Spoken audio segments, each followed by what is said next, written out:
So guys, another people have come out again to criticize P2B. I don't know what this man have done to Nigerians. He's trying to make our life better, but some persons will still insist on criticizing him. Just take a look at this video. Somebody came out and said that P2B will not even do anything. And then I have a response by P2B for that person. Just take a listen first. I'll be to you guys in a minute. The first thing is, I've listened to him so many times, his interviews, his campaign. The truth is, there is no socialist or element of socialist ideology in any of his plans. That's why nothing is going to change. Because what socialism does, or what socialist policies does, is it improves the quality of life of the people. It improves social infrastructure and social development of the people.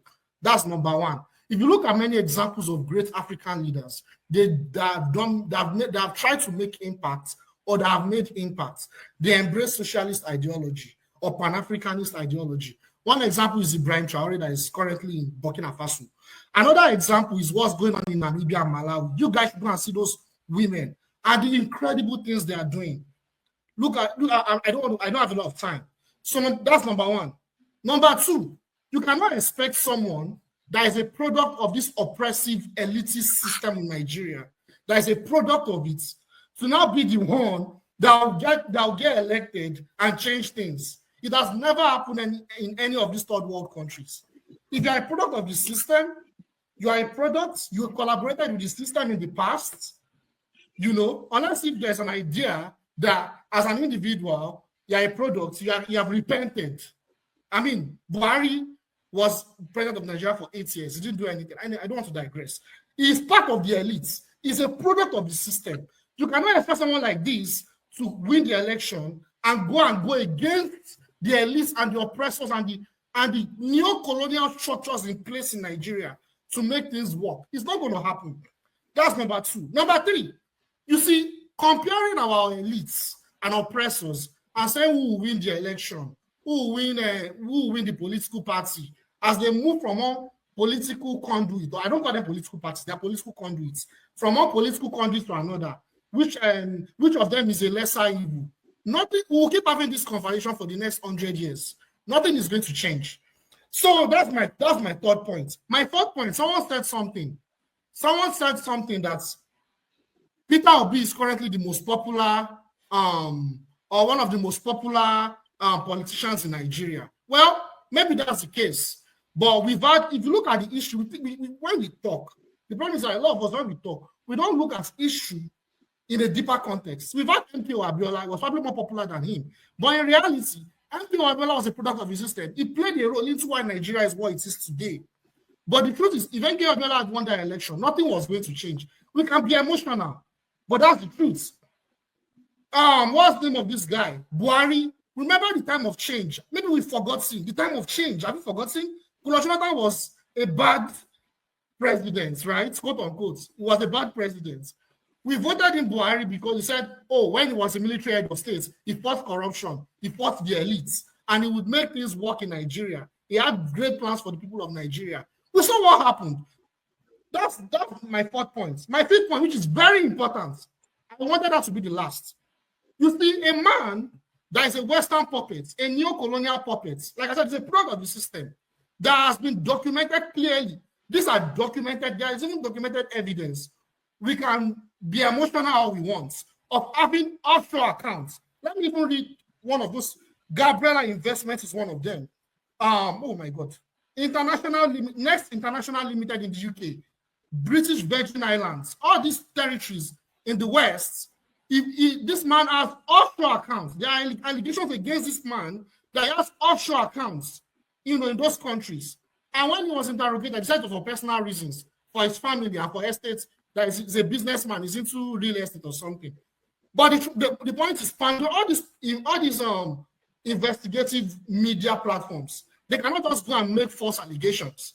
He has offshore accounts, and there is a linkage between incompetent African leaders, Western imperialism, and neo-colonial structures and offshore accounts. There is a huge linkage. I don't want to go into it, because if I go into it right now, I'll spend another 1 hour. I'll stop there. Guys, I believe we heard him. Let me get your views on that video you just watched now in the comments section. I won't be saying much about that. All you guys should just take a listen at P2B's visit to Momodu, where you know that this man understands the problem of Nigeria, and then you also understand where the solutions will come from. But somebody will just come out in an interview and be talking and even be shouting as if it's making sense. But like I said, I want to leave that to you guys to air your views in the comment section. Now, take a listen at what P2B have to say, or what he said to his visit to Momodu. I'll be with you guys in a minute. Follow critical investment in critical areas of development. First, invest in education. Invest in health and productivity. If you do that, Africa today, in terms of land area, is the second biggest continent. Have the biggest youthful population of only out of 1.5 billion African population. As you know, about 1 billion of a youthful population in their productive age. Africa remains the only continent with over 60% of its arable land or cultivated. So how can you talk about hunger? You can't talk about hunger. And I've used certain examples. India.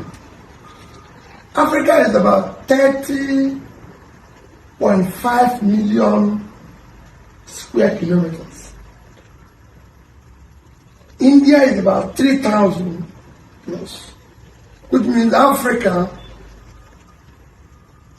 is 10 times India's size. India produces nearly 150 million tons of rice. Africa as a whole produces about 25 to 6,000. So India produces 6 times the amount of rice Africa produces. What if we even one that will show clearly that Africa is unproductive is that Bangladesh is around 48,000 square kilometers plus, which is less than 1%. It's about 0.05% of African size. Bangladesh, but they produce twice the amount of rice that Africa produces. So you find out that it's not going to work. It's not going, there's no way. There's no way. Even in Nigeria alone, 60% of our arable land is uncultivated. We have 923,000 square kilometers of land. Bangladesh is 148 plus. So Bangladesh is 1/6 of Nigerian size. Yet Nigeria does not produce 10% of the amount of rice Bangladesh produces. And it's there. It's not something that is rocket science. It's there for everybody to see. So you can go on and find out that Africa has no reason to be hungry. All we need to do is do the right thing. All these things are being affected by corruption.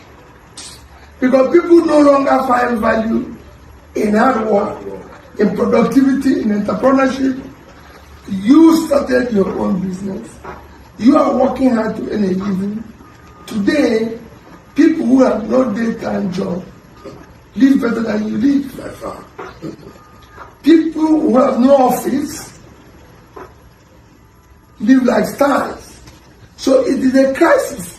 So we must deal with the issue of corruption aggressively. Maybe what the Chinese people are doing. Make sure that the amount you steal is death sentence. The amount you steal is life imprisonment.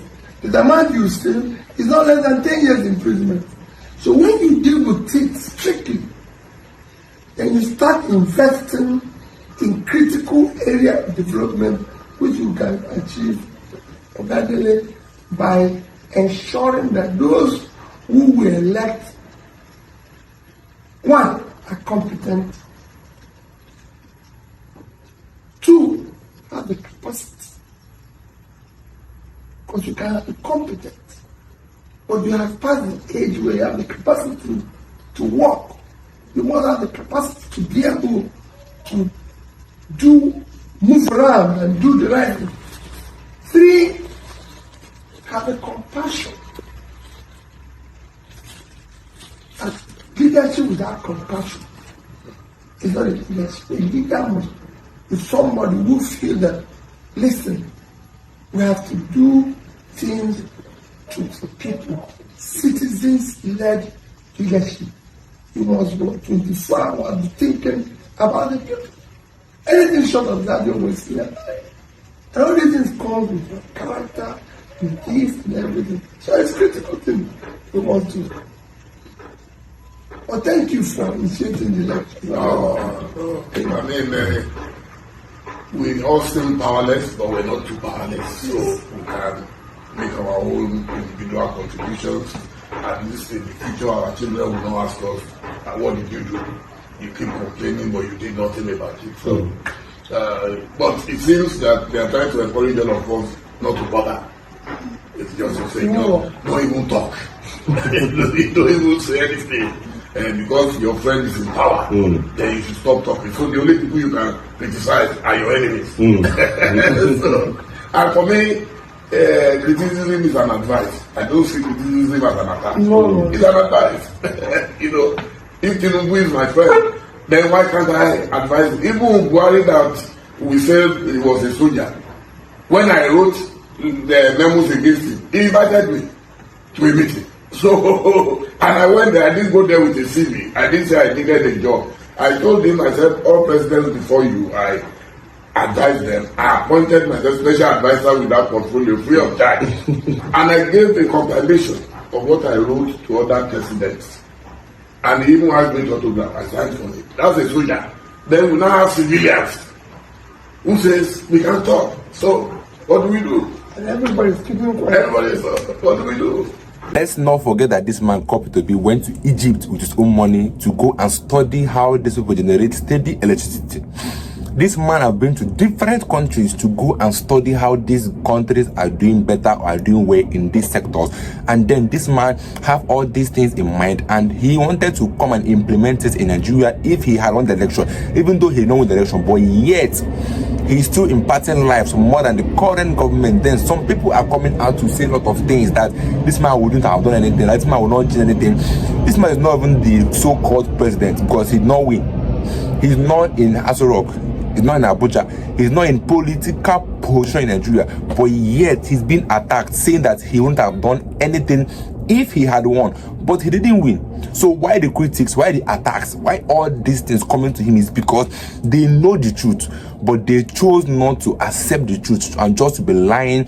I don't know if they are being paid, but they just come say things that even themselves we know that is not true. Nobody in this life in Nigeria is not aware that P2B is the best candidate, but because of political ambition, what they will gain, to seek favor, to seek fame from the government, they will go and be doing saying things that are not true. Because that first video, that man was just stating facts that was not even reasonable.